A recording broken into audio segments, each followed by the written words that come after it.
অর্থ পাচার মামলায় খালাস পেয়েছেন বিএনপির স্থায়ী কমিটির সদস্য ডক্টর খন্দকার মোশাররফ হোসেন। ঢাকার বিশেষ জজ আদালত 1-এর বিচারক আবুল কাশেম বৃহস্পতিবার এই আদেশ দেন। দলটির স্থায়ী কমিটির আরেক সদস্য মির্জা আব্বাসের বিরুদ্ধে জ্ঞাত আয় বহির্ভূত সম্পদ অর্জনের দুদকের মামলার রায় ঘোষণার জন্য আগামী 29 আগস্ট দিন ধার্য করেছেন বিশেষ জজ আদালত 6-এর বিচারক মাসুদ পারভেজ। বিস্তারিত জানাচ্ছেন গেলমান শফি। 2014 সালের 6 ফেব্রুয়ারি বিএনপির স্থায়ী কমিটির সদস্য ও বিএনপি সরকারের স্বাস্থ্যমন্ত্রী ডক্টর খন্দকার মোশাররফ হোসেনের বিরুদ্ধে অর্থ পাচারের অভিযোগে মামলা করে দুদক।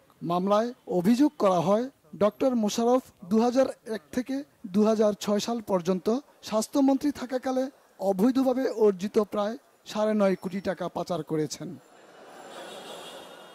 ঢাকার বিশেষ জজ আদালতে হাজির হন বিএনপি নেতা ও সাবেক মন্ত্রী মোশাররফ হোসেন। রায় ঘোষণার পর তাঁর আইনজীবী বলেন, রায়ে ন্যায় বিচার প্রতিষ্ঠিত হয়েছে। আর খন্দকার মোশাররফ বলেন, এই রায়ে দীর্ঘদিন পর আইনের শাসন প্রতিষ্ঠিত হয়েছে।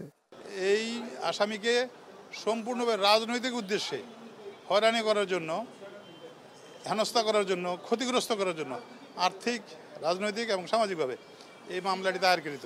ন্যায়ভিত্তিক বিচারকের ফাইন্ডিংসে আসামিকে বেকসুর খালাস দেওয়া হলো। সঠিকভাবে এগুলো পর্যালোচনা করে যে রায় দিয়েছেন, আমি মনে করি যে একজন স্বাধীন এবং সাহসী একজন বিচারক যা করেন তিনি তা করেছেন এবং আমাকে এই মামলা থেকে খালাস দিয়েছেন।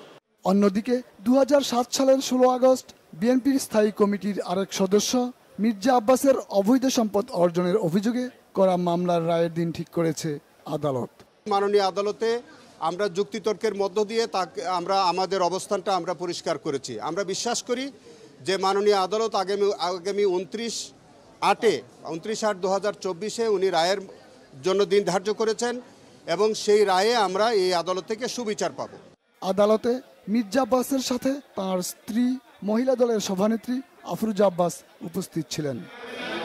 গেলমান শফি, বাংলা ভিশন, ঢাকা।